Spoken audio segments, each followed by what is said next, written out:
You also worked on the Amos and Andy Show in 1951. Yeah, what a I really great like show. that. What a wonderful show. Solid humor. Did you ever see the Amos and Andy Show? What was your role in the show? I had a very curious role in the show. I worked the pilot, and I'll never forget one of the. There comes that pilot again. They had a valuable nickel that accidentally got put in the telephone, and so they're trying to get it back from the pay telephone. And the next thing you know, they're arrested and they're in the courtroom. And the Kingfish is telling them they got to stick together. The only way we're going to face this thing is got to by hanging together on this. And when the judge comes in, the first thing the Kingfish says is, "Your Honor, there's the man that did it." It was so funny to me that it was so abruptly. It's like the on Everybody Loves Raymond, where whappo, it just happens immediately. And the show had a lot of good humor, ethnic stuff in it. It was a wonderful show.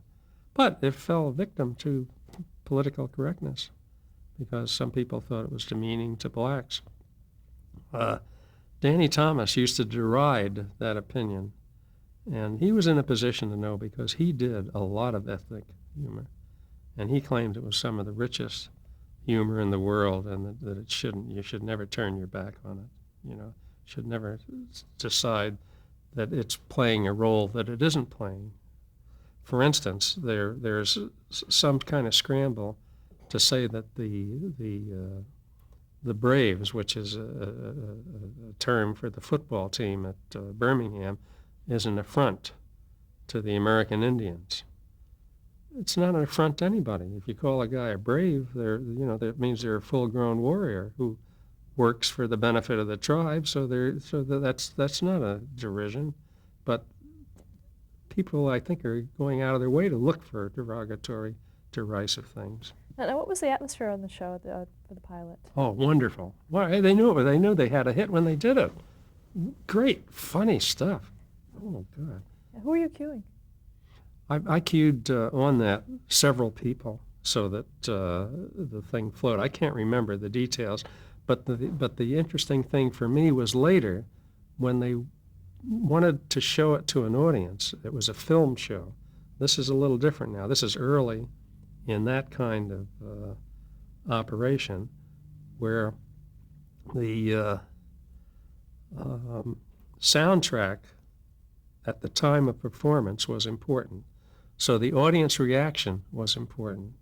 So the producer would go out in what is now the Henry Fonda Theater up on Hollywood Boulevard, and he would introduce the cast members as a warm-up before the film was shown. And then when the film was shown, they would be recording the audience reaction, and that's how they were getting their soundtrack for the show. So Jim Fonda was the producer, and he would go out, and I would have for him the names of who was in that particular cast, and then he would introduce them one after another, and they would come out and take their bows. And so then it was more like a performance for the audience that was there because they were seeing the people who actually did this show. And then you saw the show, and then they said goodnight. So it was a nice way of presenting it, and it worked. You also did some game shows. You worked on Queen for a Day. Yeah, what a great show that was. That was Jack Bailey. Bailey was a marvelous man, an MC, who presided over a show that had an opportunity of doing some good. What that good was, you didn't know. Maybe the lady who was trying to get through life without a washing machine really needed a washing machine, and that show was able to fulfill that kind of wish, that kind of gift. How much of that show was on the cards? Oh, everything was on the cards. But, no, wait a minute. Only certain parts of that show were on the cards for this reason. Bailey was a consummate MC of that show. He knew what to say and he knew what to do. He would ask us to put things on when he wanted it. Jean Cagney did a fashion show, a little fashion segment. We would do her stuff. Art Baker, he required certain things. So this, we did parts of the show, but we didn't do everything. The place where we did everything was Monty Hall on Let's make a deal. Let's Make a Deal. But there, it was organized into acts, and so Monty Hall had a specific thing that he was weaving. It was like a blanket in that the prizes and all the rewards and everything were going to go a certain way depending upon what the person did. The wonderful thing about Let's Make a Deal is that none of that happened in advance. The contestants never knew, and Monty never knew who the contestants were going to be until they lined up, and the writers would go down the line and just feel out people and pick a half dozen who they thought would make good contestants, and then they put them into certain seats. And then Monty would meet them, and he would play the games with them. It was wonderful. Just, so great. I don't know what kind of an answer I've given you here. What did we start on? We started with Queen for a Day. Queen for a Day. Okay, Queen for a Day. The big thing about Queen for a Day was Bailey's personality, because this guy could sympathize, empathize with the girl who was trying to be Queen for a Day, and he went for the necessary wish that she needed, but then they threw all the frosting on the cake, and Gene Cagney trotted out all the wardrobe and all the extra stuff, and it came together beautifully. It was a very satisfying show to see. It was great. No wonder it was so popular. You also worked with Ralph Edwards. Yeah, I worked with Ralph Edwards on a lot of stuff. How was he like to work with? He was very demanding, very sharp, very considerate. A production marvel. All the things he thought of and he fostered and he followed through with, and he somehow found the money and the people and the time to accomplish so many game shows and audience participation shows at one time that he was practically fulfilling the network's requirements in that area. You also worked on the Carol Burnett Show? Yeah, Carol 1967. Burnett show was a great experience. She's one of the greatest gals I ever saw. I knew that first time I saw her out at UCLA, and I thought, boy, who is this chick? And I remembered she was on the telephone, and I remember a pay telephone. I remember I went over, pretended that I needed to borrow a dime to make a phone call because I wanted to meet her.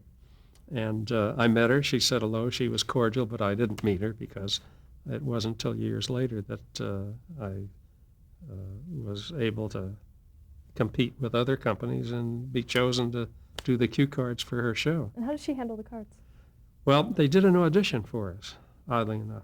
They wanted to see what we would do, so I had to come out and talk about what we would do and how it would happen and where the thing would lead to and what we could provide and so forth. And at the end of it, Ray Oggian said a wonderful thing. He said, Barney said, these other companies were in, but he said, but you did a performance for us. So we wound up doing the Carol Burnett Show for its entire run. And I don't know how many years that was, but it was too short. It was such a wonderful show to be around. You also worked on Rowan and Martin's Laugh-In, 60 years. Yeah, we worked on Laugh-In. That was that How was did you too work with much. such a big cast? I mean, at times the cast was up to like 40. How did you do that? Well, you had to keep track of everything, always. But see, by now, after years of working with Hope and others, we had the capacity to deal with a show that, like the Hope Show, was on the brink of changes every minute. And it was going to be different, and you had to adjust to different positions and sizes and all sorts of stuff all the time, fulfilling that show. That worked for Laugh-In. Now we were able to do Laugh-In that way, so that producer, who was a very sharp guy, George Slaughter, we were able to do it quick enough for him and effectively enough for him, and it worked fine. And and you meet people on a show. We always tried to have a Christmas party, and I remember one year I invited a guy that the only time I really invited a celebrity to a Christmas party, because I thought he was such a neat guy and I liked him. I liked what was happening so much with him. The guy that I asked if he would come was Robin Williams. he wasn't able to come, but that's paying Robin Williams a high compliment. I'd also like to ask you some just general questions. Sure. First of all, did you ever encounter any blacklisting in your Blacklisting? career? Yeah, in your career. Not that I remember. Trying to think. I'd like to be able to say that I did, but I don't remember any. No. Any network censorship issues? Oh, yeah. Always. Cue cards are in the front line of that. Oh, tell me, give me an Well, example. because they don't want to say White Owl cigars. They want you to say cigars. They don't want you to say Shell gasoline. They want you to say gasoline. They want it to be general. They don't want it to be specific. And it gets to, when the network policy filters down so much that they're changing the signs in the set because that might have commercial value to somebody, that gets, and this in an industry that if you carry it back to its radio roots, if Red Skelton were to say 4 roses on the air, he got a case of that in the mail. So it's hard. It's been hard for the radio television people to adjust to this structure, this stricture structure. Yeah. Did you have censors actually coming down and looking at your Oh cards? yeah. And I was instructed sometimes to hide the cards, to not let them see the script, because shall we say, some people were going to skirt around the edges of these things. Did you ever make phony cards up to that you would pull out and put No. in? No, I didn't need to do that. Okay, what about, were there people that you worked with that almost swore you to secrecy about the fact that they used cue cards, that just wanted to make sure that everyone believed that they memorized everything they had said? Maybe. But, it doesn't make much sense. You see, a card used properly is part of what you do. And if the great unwashed don't understand that it should be rightfully part of what you do, then that's something you have to live with. You don't worry about it. You don't concern yourself with something like that. In my experience, big stars, the guys and gals that make it and stay on the top, they know what they want, whether it's wardrobe or cue cards or what, and they get that. And when they don't get that, whatever that element is, they don't become and stay a big star. What do you tell people when if they've never worked with a cue card before? What do you tell them? What's your prime directive as to how to approach them? The big thing is that it works. And I once had the chore of trying to explain what we were going to do to Betty Davis. And Betty Davis didn't like this at all. She didn't see how this could work. And she had an important show to do. She was going to play Mary Todd Lincoln in a special that KTTV was doing. And it was unusual because they were going to shoot it in the round, and the set was surrealistic to the extent that the furniture and furnishings, the windows and the paintings on the wall were hung. So the camera could move around, and these things, just the suggestion of them was there. So we did the show, and the last thing before air that I remember is Betty Davis semi-shouting, "Well, I'll try the blank things. I'll try the damn things. I'll give them a chance." And after that, we did a lot of things for her. And she was the proud recipient of an Emmy for that particular show. What do you think? Do you think that your profession's skills sometimes are underappreciated? That they just think you hold up cards and that's the end of it? Or? I haven't met anybody with that big an ego. I don't think so. I think no. Most people who use cards are very aware. What do you think represents television at its best?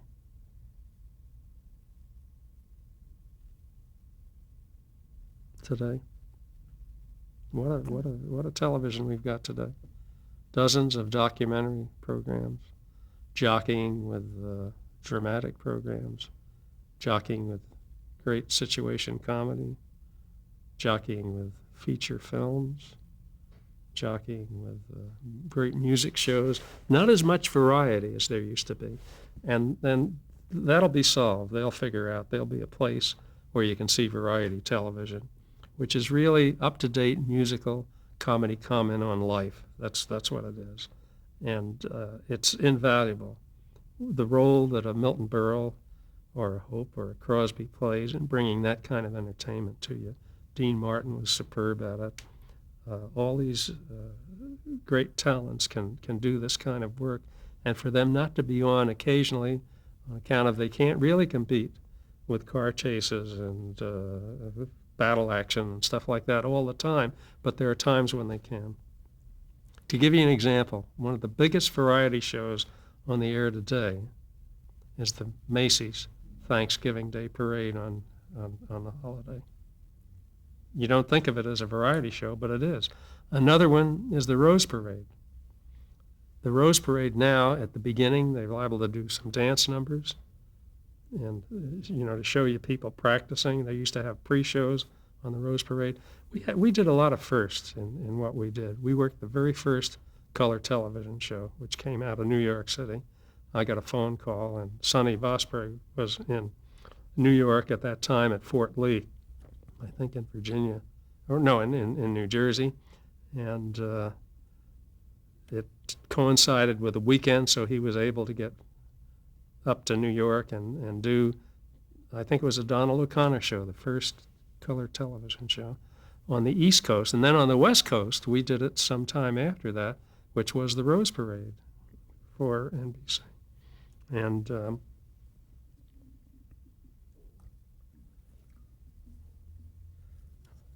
we did the first show from an airplane live over Las Vegas. That was World Congress at Flight again. First show that we remember from a submarine, that was at Disneyland, and their ride. And the first time that we worked in the Shark Tank at Marineland was interesting because I was flipping cards off an easel and standing in a flat-bottom rowboat watching the fins of the sharks go around. I don't know how good I felt about that. You got to be part daredevil to do this job, right? How do you envision television in the next century? Better, bigger and better.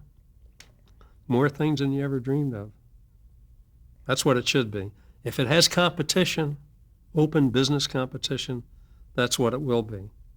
The reason we have such a great American airline situation now is Franklin Roosevelt had an opportunity during World War II, at the beginning of World War II, to nationalize all the airlines, to put them under government control and to run the whole thing, and he chose not to do it.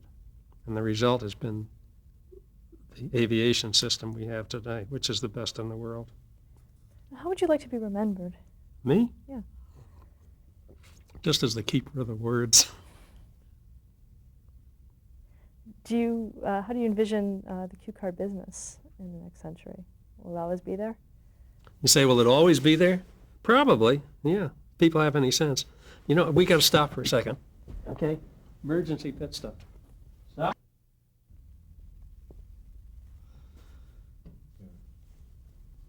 Yeah. Oh, please say a few words about each of these people. Dick Powell. Oh, wonderful man. Warm, smart. Smart enough to want to know if there was some way he could host the Emmys without everybody looking at the top of his head. Like I'm bobbing for apples is what he said. And Dick Bennett, who was directing, knew that I had said I was going to come by. He said, "Is Barney McNulty in the house?" And that was the beginning of a beautiful friendship. Edgar Bergen. Oh, God. Edgar Bergen was a resourceful, innovative, Genius. Not just with comedy, but with graphics, with photography, with living. Remarkable man. Flip Wilson.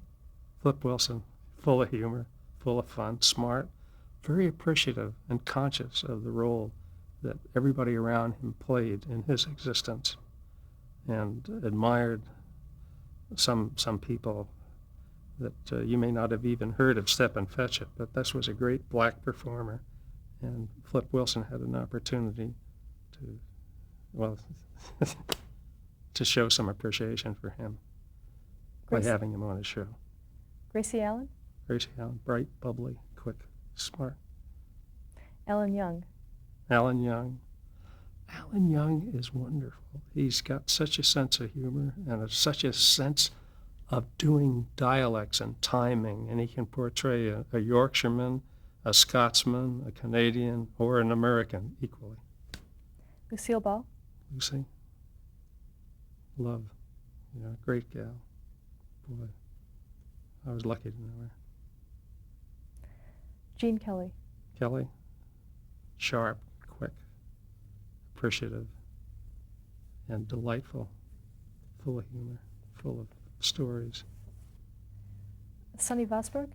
Sonny, great guy, imaginative, capable, is still billing his life, and will. Fred Astaire. Astaire was an impeccable genius with terrific intellectual powers. Danny Kaye. Danny Kaye, quick, sharp, full of humor, learned ethnic things, loved to share them with people. Dinah Shore. Dinah. I think Burt Reynolds said it best at her service. Put his arm on me and he said, "Barney, she was a saint." Sid Smith. Sid Smith, workman, just so competent in television and able to direct under any conditions, including an earthquake. Red Fox. Red Fox, bright, sharp, quick, pithy, fun. Dolores Hope. Oh, Dolores is lovely. Regal, lovely lady with a brilliant, fabulous voice. Linda Hope. Linda, sharp gal.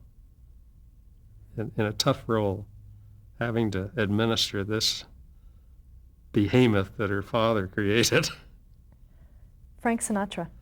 Sinatra, a very fair and good and appreciative guy who was not over ostentatious about the way he thanked you, but he always thanked you. Jill, your wife. Jill, good gal, puts up with me. I want to say one other thing. One thing I noticed about Hope when we did USO shows overseas, out in the boondocks and on ships, Hope always, at some point in the show, thanked the guys for being there for us. And I was always impressed with that. Well, thank you very much. It's been an honor to interview you. And, Hardly. that's it. Hardly. Been fun talking to you, Karen. Well, thank you very much. Righto. This is me at my real job, a full-time bookie. Actually, I use the phone a lot. As a matter of fact, Don Miranda of the Hope Show said that if the plane ever goes down, he wants to be near me because when they get down, there'll be somebody I know and a telephone. Next. I ran into two good buddies from New York, Tony Danza and Tony Bennett. They don't come gooder than that. Okay? Is that it? Mark Spitz said that I did for cue cards what he did for swimming. Okay? Is that enough? I did the worst prompting job of my life for Mark Spitz because Bob Hope directed why or where I should hold the cards. He's a dentist working on Hope, and Hope wanted me to hold the cards high, I found out later, so that the audience could see his eyes, rather than what I wanted him was looking in the direction that he would logically be looking in, so that the audience wouldn't understand that there was anything happening out there. And it's because the big stars don't understand what you do. You have to do it for them quietly and without the help of a third-level sergeant. I like working with David Hasselhoff because he's so appreciative and he's so smart. Here is a guy who came off a wonderfully inventive show talking with an automobile that followed his directions at remote control, and he went into a beach thing with wonderful scenery and people, and he's made it one of the most popular shows around the world. And my hat's off to him. I tell you, this is one smart apple. And that's all I have to say about David Hasselhoff. This is a terrific experience I had with Burgess Meredith.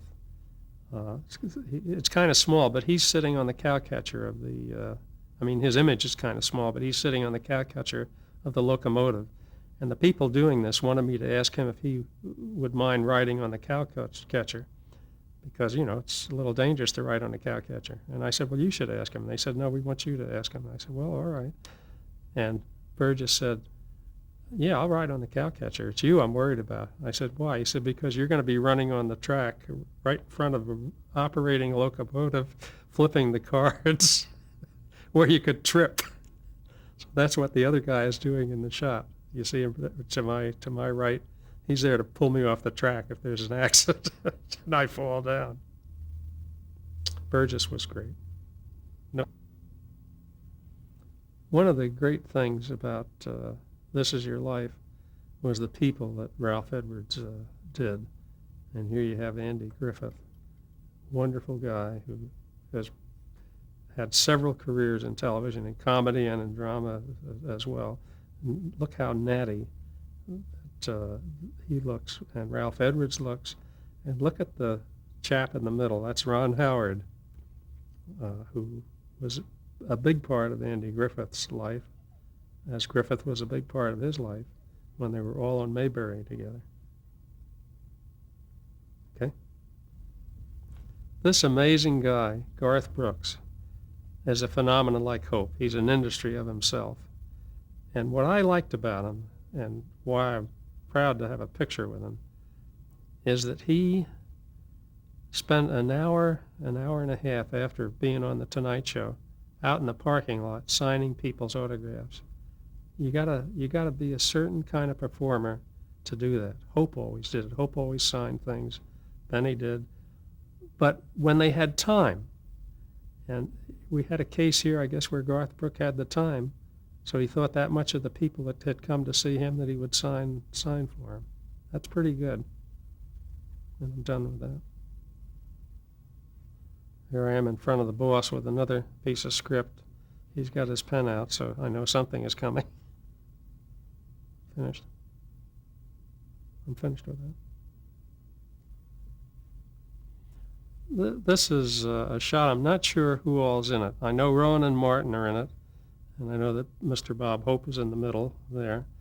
But the chap to the left of the frame is either Bob Bowden, who now produces Home and Family for the Family Network, who worked for me at one time with me, or Michael Stern, who works for Audiences Unlimited right now, subsequent to his having provided the Lucy fixtures. He was Lucy's #1 fan and Carol Burnett's #1 fan. Self-styled, but he really did it, and he was invaluable to Universal in furnishing their Lucy exhibit at the Universal Studio Tour. And I asked him if they had recompensed him in any way, and he said no. I said, you got to be kidding. He said no. I said, come on, they gave you something, didn't they? They did something for you at least. He said no. So I must say life is interesting. I'm finished with that.